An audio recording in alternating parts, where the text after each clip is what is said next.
Breaking news చూస్తున్నాం. విజయవాడ బేసన్ రోడ్లోని LIC భవనానికి బాంబు బెదిరింపు రావడంతో ఆ ప్రాంతంలో ఆందోళన నెలకొంది. గుర్తు తెలియని వ్యక్తి కంట్రోల్ రూమ్ కు ఫోన్ చేసి బేసన్ రోడ్ లో బాంబు పెట్టామని చెప్పడంతో పోలీసులు అప్రమత్తమయ్యారు. బేసన్ రోడ్ లో షాపులన్నింటినీ క్లోజ్ చేయించి బాంబు స్క్వాడ్ తో తనిఖీలు చేయిస్తున్నారు.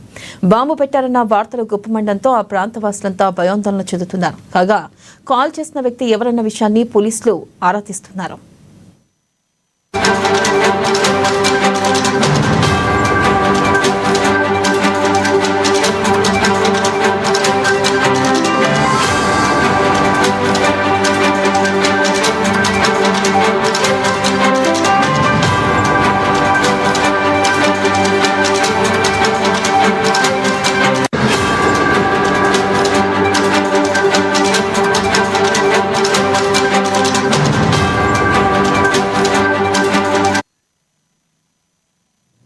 బ్రేకింగ్ న్యూస్ చూస్తున్నాం. విజయవాడ బేసన్ రోడ్లోని ఎల్ఐసి భవనానికి బాంబు బెదిరింపు రావడంతో ఆ ప్రాంతంలో ఆందోళన నెలకొంది.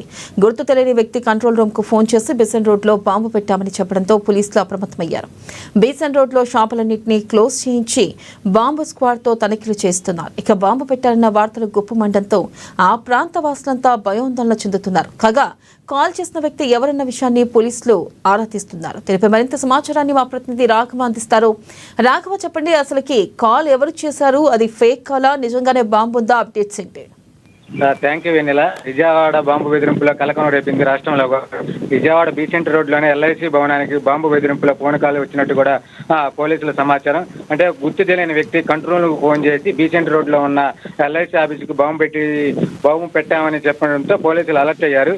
అదిగాక బీసెంట్ రోడ్డు కూడా ఎప్పుడు రద్దీగా ఉండే ప్రాంతం కావడంతో వెంటనే బీసెంట్ రోడ్డు అంతా ప్రాంతంలో కూడా పోలీసులు కూడా హై అలర్ట్ ప్రకటించారు. అయితే బాంబు బెదిరింపున ఫోన్ కాల్తో అప్రమత్తమైన పోలీసులు బీసెంట్ రోడ్లన్నీ షాపులన్నీ కూడా ఇప్పటికే మూసేసి ఉంచారు. అందరినీ కూడా ఖాళీ చేయించి ఎవరైనా ప్రజలు అది బాంబు తేలిందా కూడా షాపులు కూడా తెరవద్దని కూడా పోలీసులు కూడా హెచ్చరించినట్టు తెలుస్తుంది. అయితే బాంబు స్క్వాడ్తో తనిఖీలు కూడా ప్రతి షాపును కూడా క్షుణ్ణంగా తనిఖీ చేపట్టారు బాంబు స్క్వాడ్ తోడు కూడా. అదేవిధంగా ఈ నేపథ్యంలో కూడా పోలీసులు బాంబు బెదిరింపుతో వార్తలతో బీసెంట్ రోడ్ల వాసులంతా భయాందోళనకు గురి అవుతున్నట్టు కూడా తెలుస్తుంది.